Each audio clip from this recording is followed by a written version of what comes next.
Fleet Admiral Zrax of the Galactic Confederation stood proudly on the bridge of his flagship, the inevitable Victory, as his armada of 300 warships dropped out of hyperspace near the third planet of an unremarkable yellow star. His tentacles quivered with anticipation at what should have been a routine conquest of yet another primitive world. Another day, another pre-FTL civilization to enlighten with our superior ways, Zrax announced to his bridge crew, who dutifully ignored him as they'd learned to do during his grandiose speeches. Prepare the standard invasion protocol and someone wake up the propaganda department. They'll want footage of this for the recruitment videos. Junior Science Officer Plink raised one of her eye stalks from her monitoring station. Sir, preliminary scans show signs of primitive technology, internal combustion engines, basic electronics, and what appears to be a rather excessive number of devices for capturing images of their meals. Excellent. The Supreme Council will be pleased. These primitives are advanced enough to appreciate their own subjugation, but not advanced enough to resist it. The perfect balance. Zrax's primary heart swelled with pride. This would surely earn him that corner office he'd been eyeing in Confederation headquarters. The massive fleet moved into attack formation, their sleek ships arranging themselves into the traditional claw of destiny pattern that had struck fear into thousands of civilizations across the galaxy. Well, dozens of civilizations, 3 civilizations and a particularly aggressive species of space fungus. Launch the initial wave of shock troops, Zrax commanded, already imagining his acceptance speech for Conqueror of the Year. That's when everything went wrong. The first wave of dropships slammed into nothing. They didn't explode. They didn't disintegrate. They just stopped, hovering in space as if they'd hit an invisible wall. The second wave crashed into the first, creating what could only be described as the galaxy's most expensive traffic jam. What in the name of the 7 moons is happening? Zrax demanded, his tentacles turning an embarrassing shade of puce. Plink frantically worked her control panel. Sir, it appears to be some kind of barrier, but that's impossible. Our scans showed no defensive capabilities whatsoever. Try the particle beams, the plasma torpedoes, the really big laser that makes the cool pew-pew sound. The fleet opened fire with enough firepower to crack a small moon. The energy weapon splashed harmlessly against the invisible barrier, creating a dazzling light show that would have been quite beautiful if it wasn't so terrifying. Sir, Plink ventured, her voice quavering, I believe we may have made a slight miscalculation. Zrax slumped in his command chair, all 4 of his hearts sinking. You think? The good news is I've managed to analyze the barrier. The bad news is, well, it appears to be artificial. Artificial? But that would mean... Yes, sir, these primitives aren't quite as primitive as we thought. Zrax stared at the blue-green planet floating serenely behind its impenetrable shield, suddenly feeling very small and very foolish. Cancel the propaganda department, and someone please tell the shock troops to stop ramming the barrier. It's getting embarrassing. As the fleet hung in space, temporarily stymied by the impossible barrier, Zrax couldn't shake the feeling that somewhere on that planet, someone was laughing at them. He was right. In a bunker deep beneath the Rocky Mountains, UN Space Defense Director Jack Cooper was indeed laughing, watching the alien fleet's confusion through Earth's quantum monitoring network. Would you look at that, he chuckled to his staff. They actually tried the Claw of Destiny formation. How retro. After 6 hours of increasingly desperate attempts to breach Earth's barrier, including what Plink charitably described as aggressive poking with a really long stick, the Galactic Confederation fleet had retreated to a safe distance to regroup. Fleet Admiral Zrax had assembled his top scientists in the inevitable Victories conference room, which was really just the cafeteria, with a fancy tablecloth thrown over the condiment station. Report, he commanded, trying to sound authoritative while picking space mustard off his tentacle. Plink stepped forward, clutching her data tablet. Our analysis shows the barrier completely encompasses the planet in a perfect sphere. It's composed of, well, we're not entirely sure what it's composed of. Every time we try to scan it, our equipment either gives us nonsense readings or starts playing something called Never Gonna Give You Up. What about the primitives themselves? Zrax asked. Surely we can at least monitor their civilization. That's the strange part, sir. According to our long-range scans, they're going about their daily lives as if we don't exist. Their primary concerns appear to be arguing about something called pineapple on pizza and watching videos of small furry animals performing simple tasks incorrectly. The ship's chief engineer, a blob of sentient goo named Glurch, burbled thoughtfully. But their technology level makes no sense. We're detecting nuclear fission, basic spaceflight capability, and something called TikTok. Yet they've somehow created a planetary defense system that renders our entire fleet impotent. Please don't use that word, Zrax muttered. Sorry, sir, renders our fleet ineffective. Meanwhile, in his Rocky Mountain Command Center, Jack Cooper was thoroughly enjoying the show.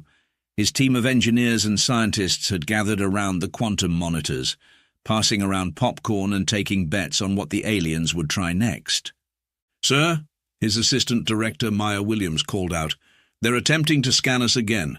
Should we send them another Rick roll? Cooper stroked his chin thoughtfully. Nah, let's mix it up.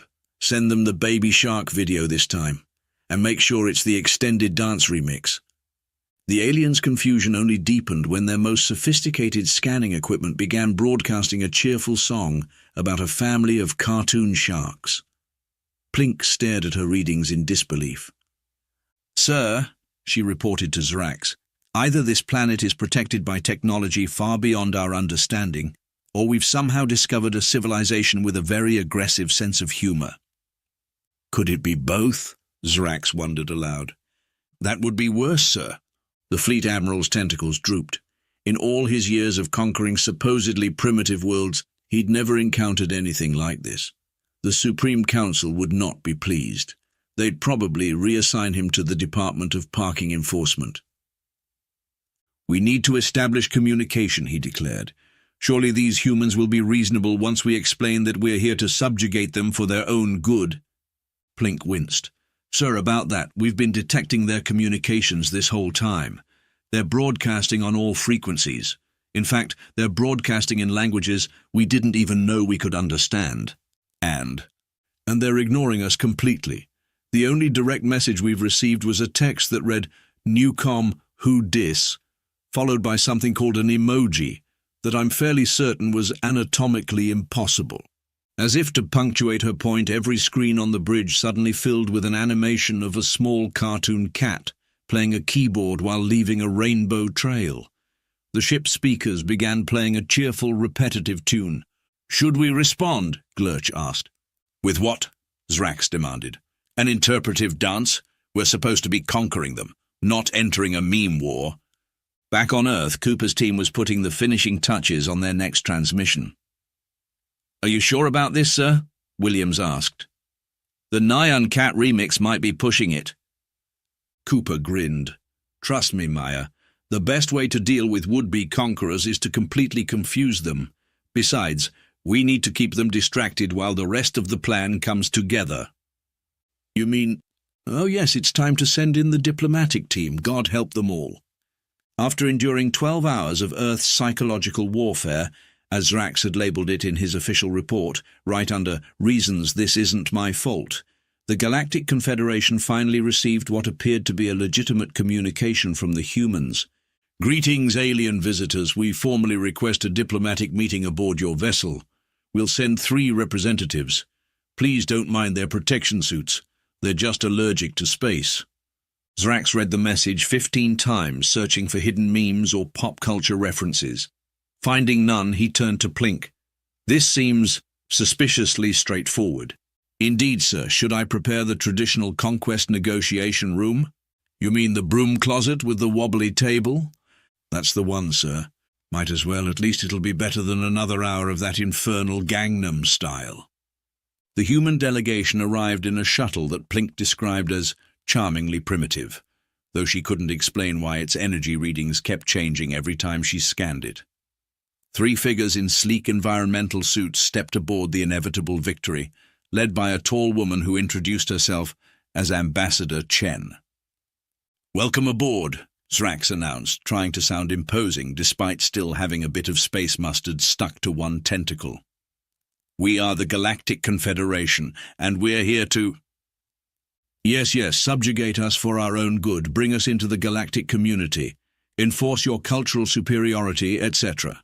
Ambassador Chen interrupted, waving a hand dismissively. "We've read your Yelp reviews on other planets. 2 stars, by the way, might want to work on that." Zrax's tentacles turned pale. You know about those?"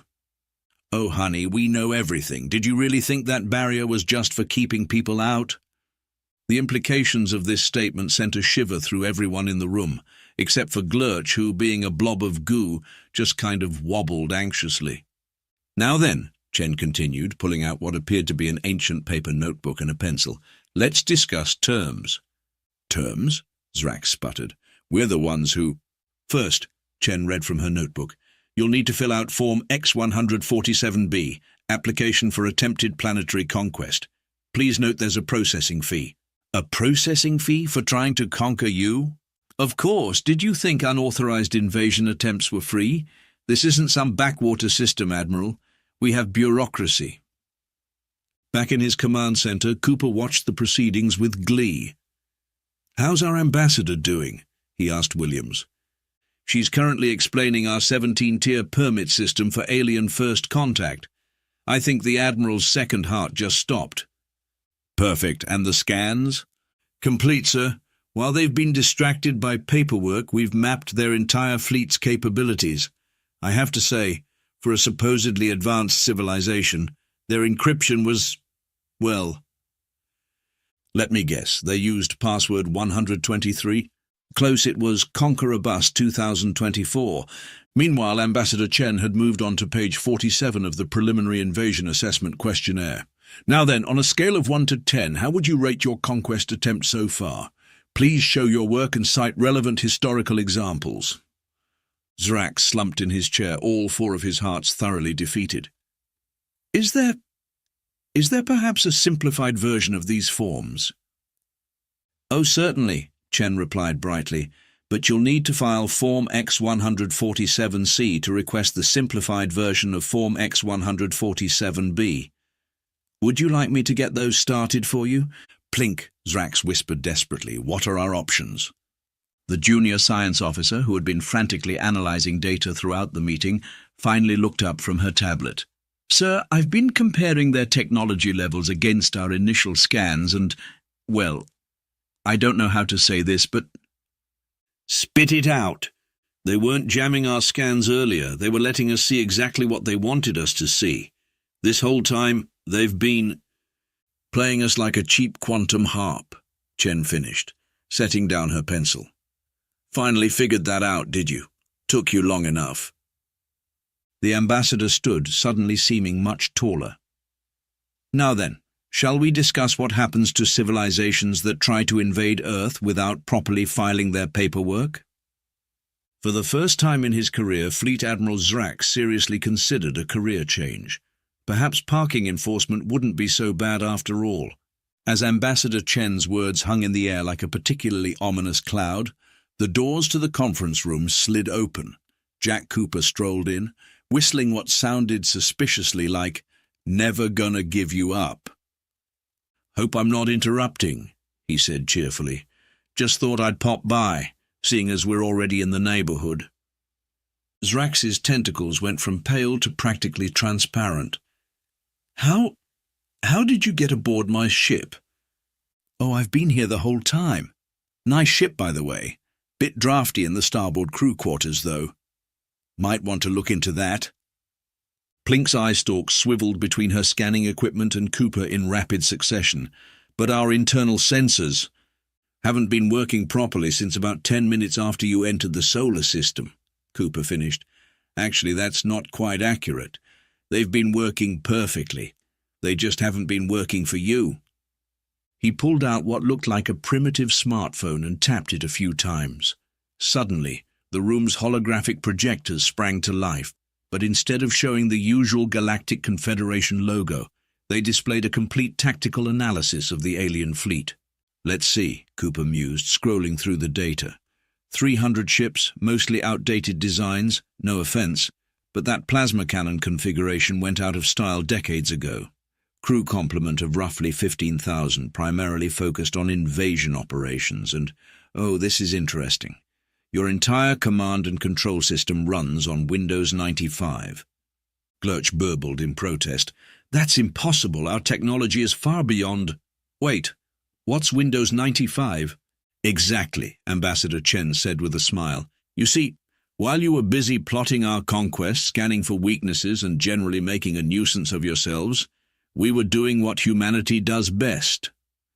Filing paperwork? Zrax asked weakly.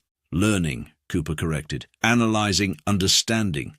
Did you really think that barrier was just a shield? It's been collecting data on your entire civilization since the moment you arrived. Your weapons, your sensors, your propulsion systems. We know how all of it works, and more importantly, we know how to make it work better. To demonstrate his point, Cooper tapped his phone again.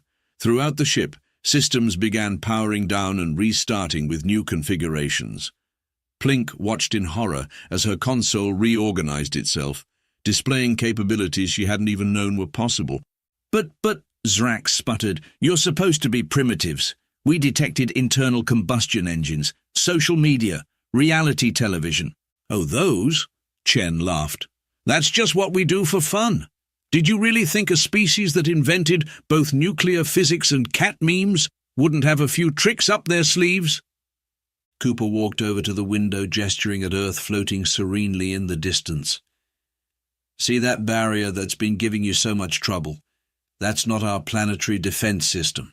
That's our training wheels. Training wheels? Glurch wobbled nervously. Yeah, you know, for the kids. Have to let them practice somewhere safe before they start playing with the real toys. Cooper turned back to the stunned aliens. Want to see what we actually use for defense? Before anyone could respond, he pressed one final button on his phone. In the space around Earth, reality itself seemed to ripple. Where there had been empty void, massive structures began to appear. Orbital platforms, defense arrays, and installations that defied description. Plink's scanning equipment exploded in a shower of sparks, having apparently given up on life in the face of such impossibilities. We've been monitoring the galaxy for centuries, Chen explained, almost sympathetically. Watching, learning, preparing. We knew someone would try to conquer us eventually. They always do. So we made sure we'd be ready. The only question was, would they be intelligent enough to realize their mistake before it was too late? Zrax looked at his fleet, now seeming pitifully small against the backdrop of Earth's true defenses, then at his broken conquest negotiation table, and finally at his space-mustard-stained tentacle. I don't suppose, he said carefully, there's a form for unconditional surrender? Cooper grinned. Funny you should ask. Ambassador. Chen pulled out another stack of papers. Form X147D. Would you like the simplified version? As Zrax struggled through page 394 of the surrender documentation, now with helpful margin notes and doodles courtesy of Ambassador Chen, the rest of the Galactic Confederation fleet was having what could charitably be described as a collective nervous breakdown. Sir, one of his bridge officers called over the comm, the humans have somehow replaced all our emergency protocols with something called LOL cats. The weapon systems are now running something called Doom, reported another, but only in single-player mode. Engineering says our primary reactor is... Sir, I don't know how to say this. It's posting on Twitter.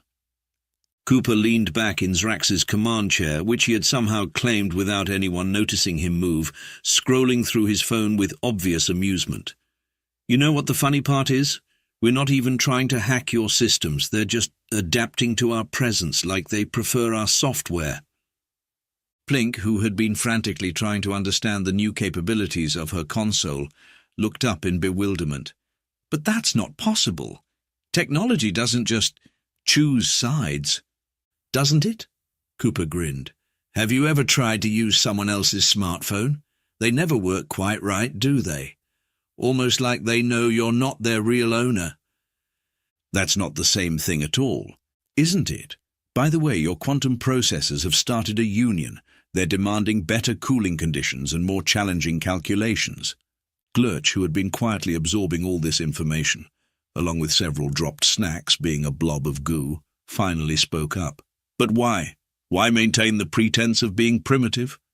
Why let us think we could conquer you? Ambassador Chen set down her pen, which had somehow multiplied into 7 identical pens while no one was watching. Because, believe it or not, we didn't want to humiliate you. We've been watching your civilization for a long time. You're not bad people, just a bit enthusiastic about spreading your culture. The barrier wasn't just a defense system, Cooper added. It was a test. We needed to know how you'd react when faced with something you couldn't immediately conquer. Would you try to understand it, learn from it, or would you just keep ramming into it like a particularly stubborn space goose? And? Zrax asked, dreading the answer. Well, let's see. Cooper pretended to check his notes. You tried brute force, then bigger brute force, then comically large brute force, and finally attempted to poke it with a stick. Not exactly a passing grade. But, Chen interjected, you did eventually try diplomacy. Granted, it was after exhausting every possible form of attack, and your diplomatic protocol needs serious work. But it's a start. Suddenly, every screen in the fleet lit up with a simple message. Attention Galactic Confederation forces, Earth is now accepting applications for cultural exchange programs. Basic meme literacy required. Serious inquiries only. You're offering to share your technology? Plink asked incredulously. Some of it, Cooper nodded. The safe bits, the parts you're ready for. Think of it as a galactic scholarship program. But what's the catch? Oh, nothing much, Chen smiled. You just have to attend our seminars on interspecies relations, complete our basic technology certification courses, and… what was the other thing, Jack? Sign up for our newsletter. Zrax, who had finally reached the last page of the surrender forms, looked up in horror. You're not going to conquer us, you're going to teach us. Worse, Cooper grinned. We're going to make you fill out course evaluation forms. Throughout the fleet, aliens of various species and ranks collectively shuddered at the thought of more paperwork. But beneath the dread, there was something else. Curiosity. Hope. And the growing suspicion that maybe, just maybe, being conquered wouldn't have been nearly as interesting as being educated. Oh, and one more thing, Chen added, pulling out yet another stack of papers. We're going to need you to update your fleet's privacy policy.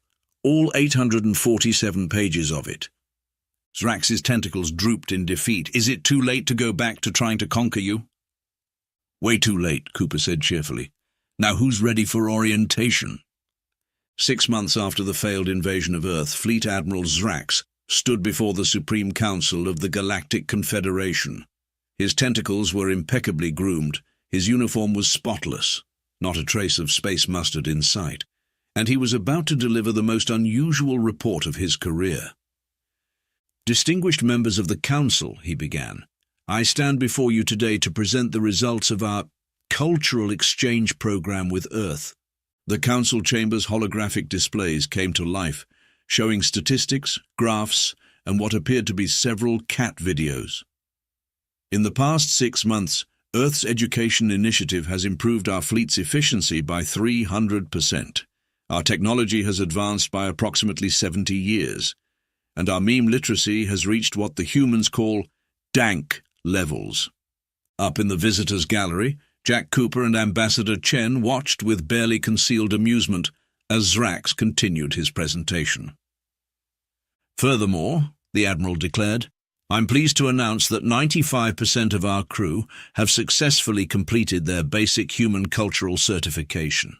The remaining 5% are still struggling with the concept of sarcasm, but their tutors assure me they're making progress. And the humans? One council member asked. What have they gained from this exchange? Well, Zrax shifted uncomfortably. They've mostly been using our ships for what they call reality TV shows. Something about space kitchen nightmares and keeping up with the Kardashians. Galactic edition. In the gallery, Chen leaned over to Cooper. Should we tell them about the quantum entertainment network we're setting up? Let's wait, Cooper whispered back. They're still processing the fact that we turned their invasion fleet into a community college. Back on the council floor, Zrax was wrapping up his presentation. In conclusion, I recommend that the Confederation formally abandons its policy of planetary conquest in favor of cultural exchange and education. Also, our entire legal department has been restructured after Earth introduced them to something called passive-aggressive post-it notes. The council chambers erupted in discussion only to be silenced by a mysterious notification appearing on every device in the room. Your free trial of basic galactic civilization has expired. Would you like to upgrade to premium? Oh yes, Cooper grinned. I forgot to mention, we've been beta testing our new galactic governance software. How do you like it? The council members stared at their screens in horror as terms and conditions began automatically scrolling. All 47,892 pages of them. Don't worry, Chen assured them. The full version comes with excellent customer service, though there might be some hold times. And you may need to file Form X147E to expedite your support ticket.